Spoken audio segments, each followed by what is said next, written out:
اس کو کام کرتے ہوئے چند ہی دن ہوئے تھے کہ اسکول سے گھر واپس جاتے ہوئے اس کا زبردست ایکسیڈنٹ ہو گیا اور وہ وہاں جاں بحق ہو گئی۔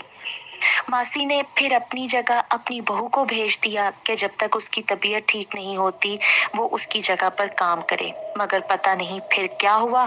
اس کو آئے ہوئے پہلا ہی دن تھا، کام ختم کر کے وہ واپس گھر گئی اور گھر جاتے ہی اس کا بی پی اتنا شوٹ کر گیا کہ اس کو برین ہیمریج کا دورہ پڑا اور وہ بیچاری بھی آنن فانن ختم ہو گئی۔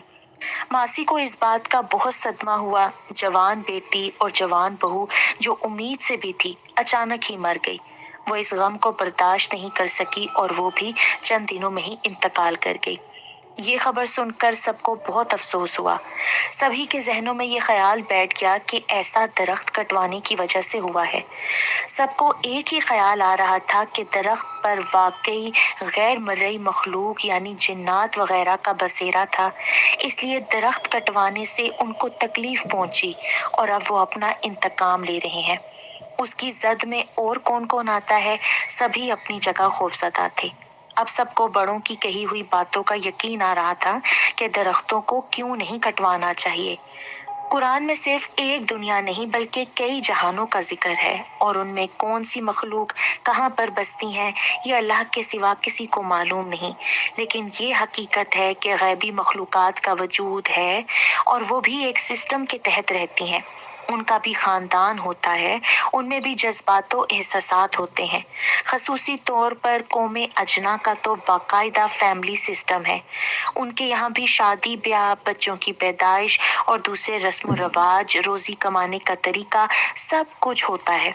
وہ گھروں میں، درختوں میں، پانی میں، پہاڑوں وغیرہ میں بسا کرتے ہیں اور وہیں آباد ہوتے ہیں۔ درختوں اور خالی گھروں میں ان کی آبادی تو ثابت ہے، لیکن نئی نسل کم ہی اس بات کو مانتی ہے۔ اس درخت کو کٹوانے کے بعد جو واقعات ہو رہے تھے اس سے ان کی موجودگی ثابت ہو رہی تھی اور سب کو یہ یقین ہو رہا تھا کہ غیبی مخلوق بھی اپنا ایک وجود رکھتی ہے۔ وہ بھی اپنے گھر کی بربادی اور نقصانات پر ایسے ہی غمگین ہوتے ہیں جیسے انسان، اور اگر کوئی ان کو تکلیف پہنچائے تو اپنا بدلہ بھی اس سے لیتے ہیں جیسے اب یہ درخت لے رہا تھا۔ چوکیدار نے میڈم سے کہا کہ ہمارے پہاڑی علاقے کے گاؤں میں اکثر ایسے واقعات ہوتے ہیں جو اسی طرح حیران کر دینے والے ہوتے ہیں، تو ہم لوگ اپنی حفاظت کے لیے ایک عمل کرتے ہیں۔ اگر آپ میڈم مجھے اجازت دیں تو میں یہاں وہی عمل کروں۔ میڈم سے اجازت لے کر اس نے تھوڑی مٹھائی لی اور اگربتی سلگا کر درخت کی جڑ کے پاس رکھی اور فاتحہ خوانی کر کے اس نے کہا، آپ جو کوئی بھی ہیں، اللہ کی مخلوق ہیں، ہمیں معاف کر دیں، ہم سے انجانے میں غلطی ہو گئی ہے۔ ہم بھی کسی کے نوکر ہیں اور ہمیں اپنے آفیسر کا حکم ماننا ضروری ہے۔ اگر ہمیں معلوم ہوتا کہ اس درخت پر کسی مخلوق کا بسیرا ہے تو یہ غلطی ہم کبھی نہیں کرتے۔ ہمارا مقصد کسی کو تکلیف پہنچانا نہیں تھا، بلکہ ہم نے اسکول کے بچوں اور ٹیچروں کی حفاظت کی خاطر اس کو کٹوایا تھا۔ آپ ہمیں براہ کرم معاف کر دیں۔ آپ کو تکلیف پہنچی، ہمیں اس کا بہت افسوس ہے، ہم ایسا آئندہ کبھی نہیں کریں گے۔ آپ کو اللہ کا واسطہ ہمیں معاف کر دیں۔ وہ ایسے بول رہا تھا جیسے کوئی سامنے کھڑا ہو اور وہ ان سے معافی طلب کر رہا ہو۔